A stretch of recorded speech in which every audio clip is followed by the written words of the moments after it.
Identificar a aquellos agentes innovadores que tienen en su propia aula, es decir, en el grupo, en la clase, hay personas que sobresalen pues, por sus capacidades en relación con el conocimiento o otro tipo de competencias, ¿no?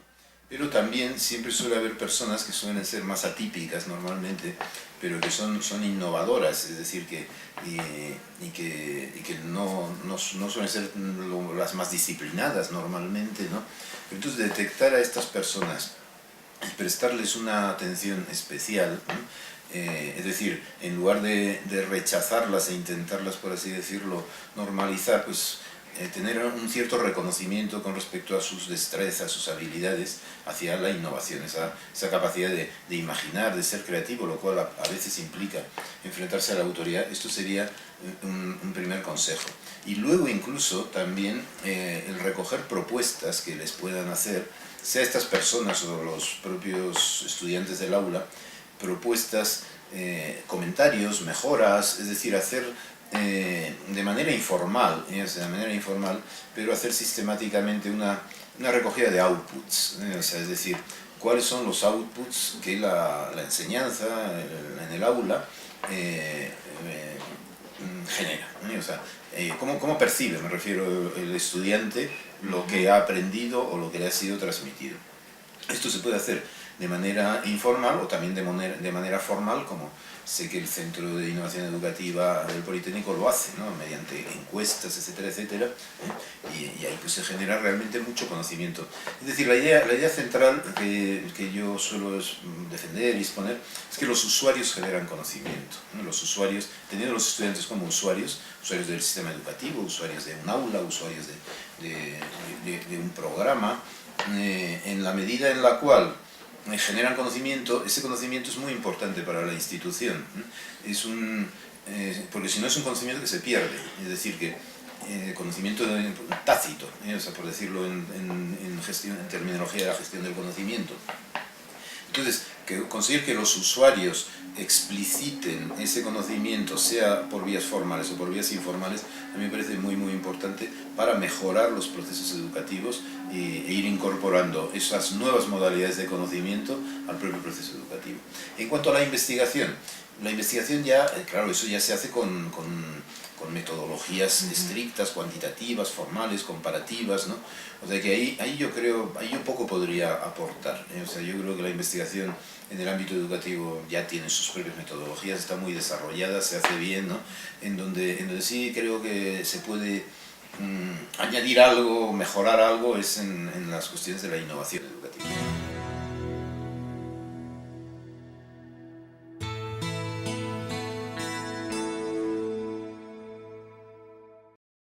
Bueno, efectivamente, el término innovar es polisémico.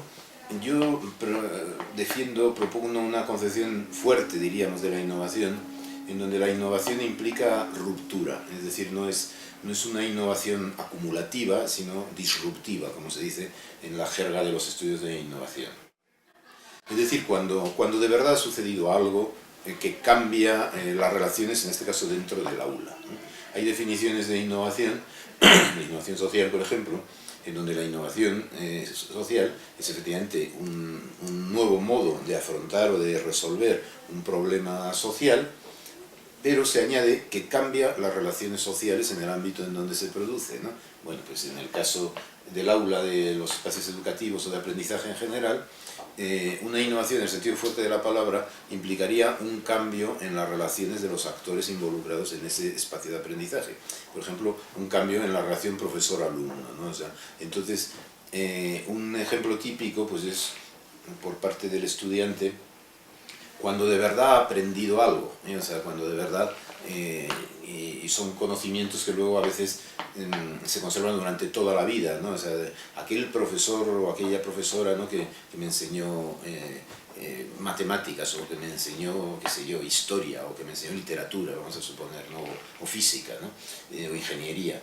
Y entonces es el momento en el cual la innovación se produce en la mente de la persona, o sea, de repente tiene la sensación de que le ha cambiado algo, o sea, que de verdad ha aprendido algo, no por memorización, sino que es algo que ha hecho suyo, de lo cual se ha apropiado y que ya se ha apropiado de ello para toda la vida, ¿no?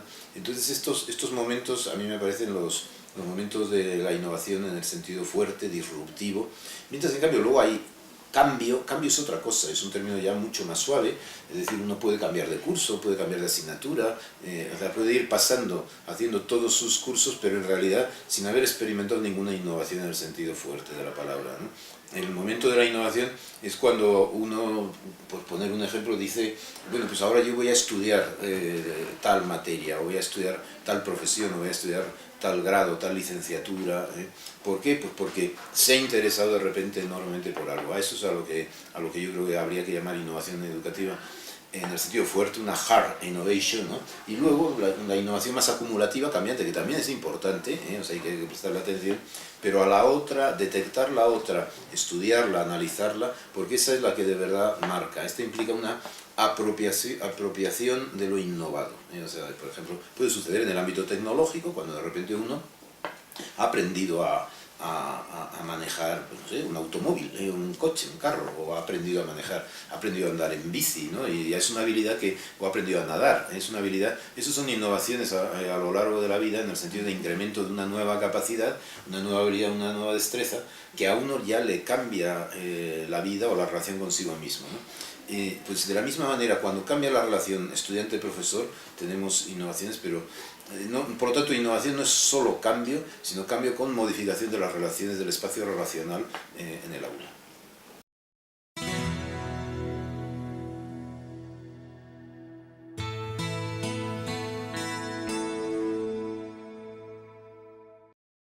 Ahí hay beneficios y perjuicios, ¿sí? O sea, la innovación, yo siempre también suelo insistir en esto, es buena para unos y mala para otros, ¿sí? O sea, en el sentido de que si una persona o un grupo de personas se manifiesta como altamente innovadora en el aula, o un profesor a su vez innova como docente, entonces esto puede ir en detrimento de su otro compañero o colega que es menos innovador, y entonces pasa a tener una valoración menor por parte de los estudiantes, ¿no? Y exactamente igual, un profesor se puede equivocar al detectar un estudiante innovador y prestarle atención, pues igual por el contrario deja de prestar atención a otros estudiantes. Es decir, que hay que... Yo sería partidario de hacer protocolos específicos para la innovación en el aula, es decir, digamos, un tipo que sería investigación en realidad, o sea, es decir, investigar procesos innovadores en el aula, o sea, no ya solo adquisición de competencias, en que esto hay que hacerlo por supuesto, ¿no? o el desarrollo de habilidades, de destrezas, sino emergencia de innovaciones, ¿eh? Entonces tener una metodología específica para identificar cuando emerge la innovación en un aula y las consecuencias que eso tiene en el espacio relacional del aula.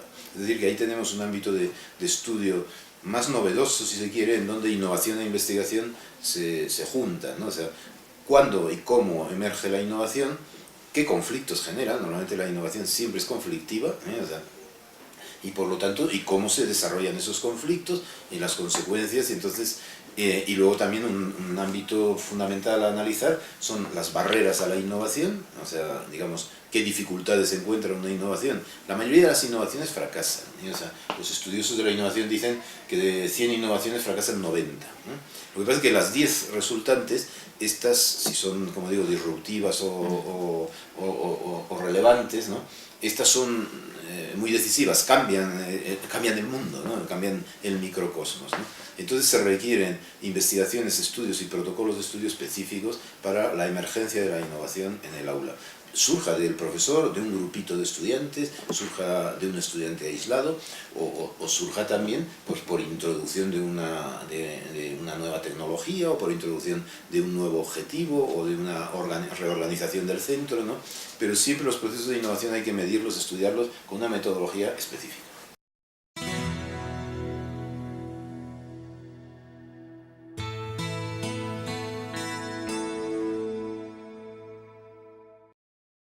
Soy más bien escéptico, ¿eh? O sea, es decir, las nuevas tecnologías han producido lo que se llama una inversión en el conocimiento, ¿no?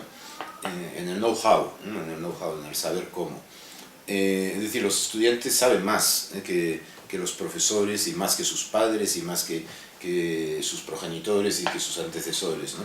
Saben más y tienen más know-how, ¿no? Entonces, con lo cual es muy difícil que uno pueda orientar en el uso si el otro sabe más en el uso que tú, ¿no? O sea, yo no difícilmente le puedo, no sé, enseñar a conducir a un piloto de Fórmula 1, vamos a suponer, ¿no? O sea, él sabe muchísimo más de cómo conducir, cómo manejar un carro, o exactamente igual en cualquier otro oficio, ¿no?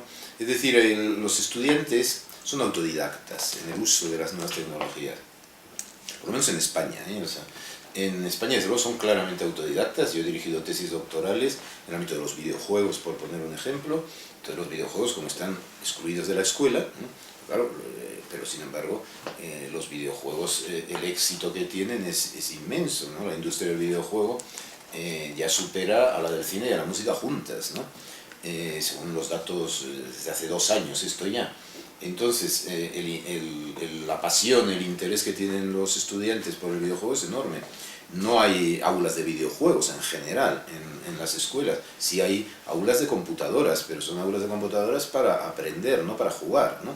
Siendo así que lo normal es que el estudiante esté en el aula de la computadora y esté jugando bajo cuerda, ¿eh? O sea, de manera a escondidas está jugando, ¿no? O está con su celular y está jugando también, o está, digamos... Bien, pues este tipo de habilidades, de destrezas que los estudiantes desarrollan por sí mismos, a veces fuera de la normativa de la escuela, y digamos, y de manera oculta, pues estos son fenómenos de innovación, de desarrollo de capacidades fuera del sistema escolar, es aprendizaje, de desarrollo de capacidades, pero no previstas, informales, y ahí emergen liderazgos, que son muy interesantes de estudiar. Nosotros desarrollamos hace 3 años un proyecto de detección de líderes entre jóvenes de 12 y 15 años, cogíamos comparando dos, en espacios informales de relación, en donde ellos mismos socializan fuera de la escuela, es decir, una vez que están en su red social, entonces en la red social ahí se transfieren conocimiento, digamos, se llama transferencia de conocimiento interpares, es decir, el profesor y el sistema educativo transfiere conocimiento a los estudiantes, pero ellos también se transfieren mucho conocimiento entre sí. Y respecto al uso de las tecnologías, lo normal es que saben mucho más los estudiantes que sus propios profesores y desde luego que sus padres, los cuales probablemente ni siquiera usan una computadora, ni saben usar, no sé, vamos, prácticamente ni el teléfono celular. Entonces soy muy escéptico con respecto a que se pueda orientar. Entonces soy más partidario de que ese conocimiento que es también tácito, o sea que es un conocimiento que no se expresa en el aula, que emerja ese conocimiento, que se exprese y digamos, dicho vamos, un poco radicalmente, que el estudiante enseñe al profesor, o sea, enseñe a usar las tecnologías. Entonces, en la medida en que el estudiante transfiere conocimiento al profesor, y el profesor sí que le puede transferir conocimiento, le puede decir, hombre, pero cuando estás usando esto estás, digamos, actuando contra la ley de la propiedad intelectual, piensa lo que estás haciendo al bajarte música, al bajarte libros, etc. Bueno, entonces se produce un debate CTS de Ciencia, Tecnología, Sociedad, que es interesante, ¿no? Y entonces el profesor aporta conocimiento, orienta efectivamente a los estudiantes en el uso, en el buen uso, en el uso legal, vamos a por así decirlo, de las tecnologías, pero tecnológicamente es el estudiante quien enseña al profesor, y entonces se produce mutuo beneficio, ¿no? Esto sería lo que yo aconsejaría. Para aprender, habilidades y destrezas y aprender de sus estudiantes, lo cual, claro, esto supone un cambio en la relación docente-estudiante y por lo tanto eso es una innovación en el sentido fuerte de la palabra, porque cambia la relación entre profesores y entre docentes y estudiantes.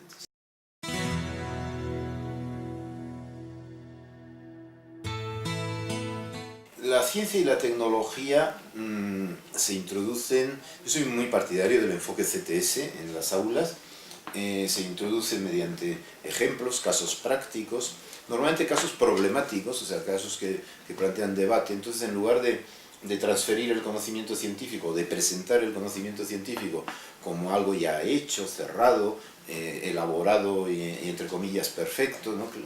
Pues entonces presentarlo por el contrario como algo controvertido, sujeto interdisciplinario, o sea, de tal manera que el caso de estudio pueda ser tratado en varias materias a la vez. Es decir, que en lugar de separar las disciplinas y las materias, entonces el programa CTS, la educación CTS, está basada en buscar a lo largo de un curso 15 grandes problemas que pueden ser tratados por el profesor de química, por el de matemáticas, por el de sociología, por el de ética, etcétera, etcétera, ¿no? O sea, entonces, este sería, por lo menos, quizá no, eso no se puede generalizar sobre todo para centros masivos, ¿no? Pero por lo menos a título de enseñanza piloto y para implantarlo en algunos centros experimentales, yo sería muy claramente partidario de desarrollar el enfoque CTS de manera sistemática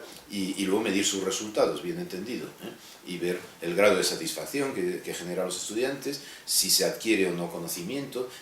Hasta ahora eso en España se ha hecho, lo ha hecho la Universidad de Oviedo, lo ha hecho la Organización de Estados Iberoamericanos, y hasta ahora los resultados son buenos, ¿no? Pero me imagino que aquí en México también se hará, o sea, con toda certeza, pero sería muy interesante introducir el enfoque CTS en serio en el sistema educativo.